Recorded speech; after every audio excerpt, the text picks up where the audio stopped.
Welcome. Today, we're going to touch on the midlife libido. What happened? Where'd it go? For some women, they don't seem to notice a drop in libido, but if you're here, I'm guessing you have noticed it. So today I'm going to touch on the hormonal shifts, but mostly I'm going to explore it from an Eastern medicine approach because there are two distinct patterns that we see with a tanked libido where it's really gone. It's like far away. So let's talk about that today. So this is my background, Eastern medicine. If you don't know me, my name is Angela Warburton. I've been practicing for over 25 years, and my passion is to bring this very holistic approach to midlife and menopause. Nutrition, essential oils, practical tips for you to understand your midlife body, what's going on, because as much as symptoms are common, they're not inevitable. So there's so many things that you can do to complement whatever else you're doing in life, but really to help you understand your body and use holistic, natural, time-tested tools to bring back that balance and feel better, ideally more radiant, have more vitality, and just navigate this time with more ease. So welcome. The libido. Okay, so it can be like our bodies are changing, so it's like already getting used to a new body. But when the libido can be like there and then just, I don't know, gone, completely gone, it can be really, really challenging. So first and foremost, just understanding the hormones. Our hormones are going to change. We went from being a child with very flatline hormones to having these big changes, hormonal shifts through the cycle so that we could procreate. So we have big bouts of estrogen or progesterones that higher at different times, and we just have this cycle that moves and brings up different things. So there's a very primal libido that happens when you're menstruating. If you're on the birth control pill, you might not have that. And everyone's different, but just generally, you're going to have a natural time of the month where your libido spikes. And this is the body saying, let's go. We got work to do. If we're going to procreate and have more offspring, this is the time. So there's a very, you don't have to do much about that. And that's just there. When we go through perimenopause and menopause, we lose that cascade of emotions with hormones that go through the month, and we go a little more flatline. So we're actually losing that primal draw, that urge that we have, and so that flatline means it's going to look different. So often it shifts to more of this you here now, let's go kind of feeling, to more about intimacy and connection. And so without that urge, you kind of have to plan for it a little bit more, or just know that it's going to look a little different. This is normal. And these patterns I'm going to talk about, if you're experienced these low libido before in your life, this may apply to you then too. And it definitely applies during midlife. So if you're it's not about intimacy, you can still have connection, then that might just be the shift in hormones. But if you're at a libido 0 or minus a million, then there are a few reasons for that. So there are two main patterns, and I'm not going to talk about dryness or discomfort here. That's another video, but more like just no desire.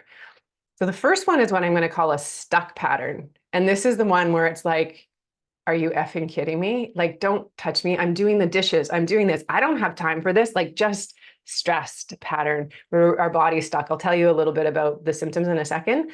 But with this pattern, once you get going, you're like, I like this. This is good. And it actually might make you feel better, less stressed, might open up energy when you actually connect intimately. And then the second pattern, I liken it to a car that's been out in the middle of a field in the winter in the Arctic. It's like you can't even turn it over. There's zero spark.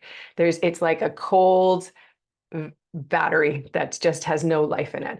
So, and the thought of doing anything intimate, like you'd rather, I don't know, watch paint dry, or like watch someone read legal documents in front of you for hours, like just not interested at all. And so that's the second one, and I'm going to call more of a cold type. And so the first pattern, I'll tell you a little bit about some of the signs, other signs and symptoms, and then what you can do about it. So the stuck pattern, this is really a stress pattern. So you're really going to want to watch your cortisol levels. This has more of a relationship with the liver system in Eastern medicine.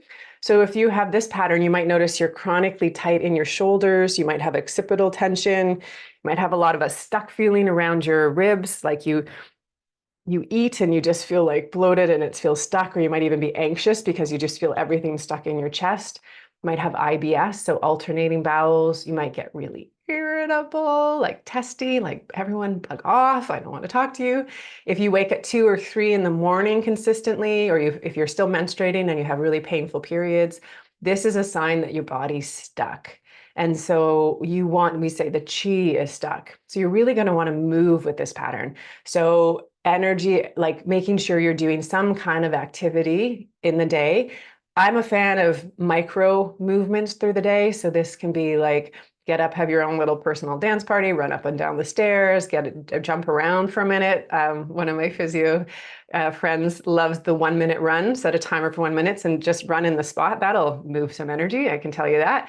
So little things, micro movements, and then get out for some of the longer walks. Walks in nature are great, just things that are going to increase and move that energy. You're also going to want to have foods that create or stimulate movement versus being stuck. So you're going to want to avoid greasy, fatty, processed foods, alcohol. They're all going to clog up this liver system. And you're going to want to have clean, green foods, smaller meals throughout the day, and just don't eat late at night. That's going to help to reduce some of that stress and all the cortisol reducing things. Look at all my nervous system healing techniques and just liver stuff if you want to know more information. And then the other pattern, that cold. So it basically it can feel like a lump of ice, like just don't want to move, hard to get motivated to do anything.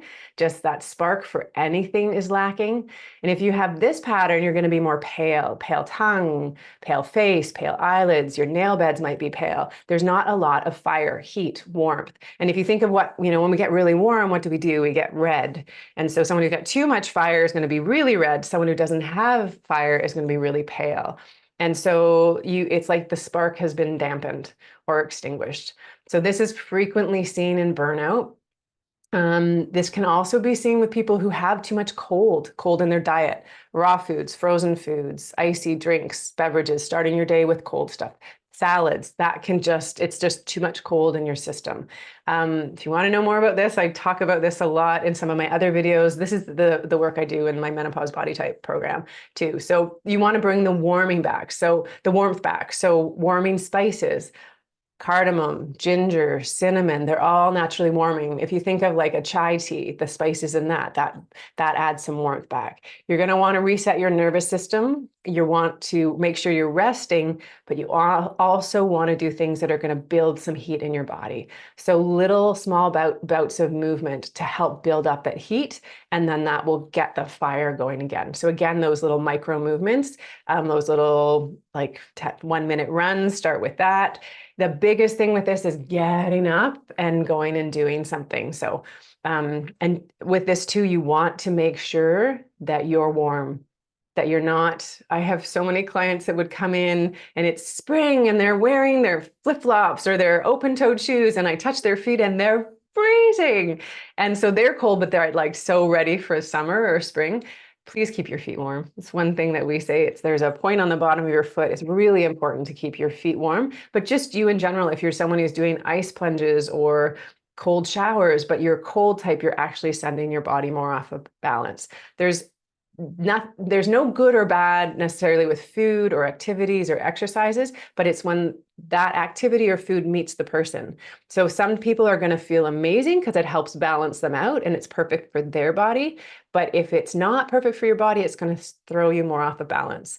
We tend to cut ourselves off at the head a little bit in our world and we stop listening to our body, but you've got to start listening. And if you want to know more about this, reach out to me. There's a link to have a call, or I have a link to my Menopause Body Type course so you can discover what your menopause body is actually saying and what you can do about it. So hopefully that was helpful. If you like this video, please hit like. And if you want more content like this, please subscribe. I'm doing multiple videos a week, really holistically supporting you through this midlife cycle and really helping you to understand your body.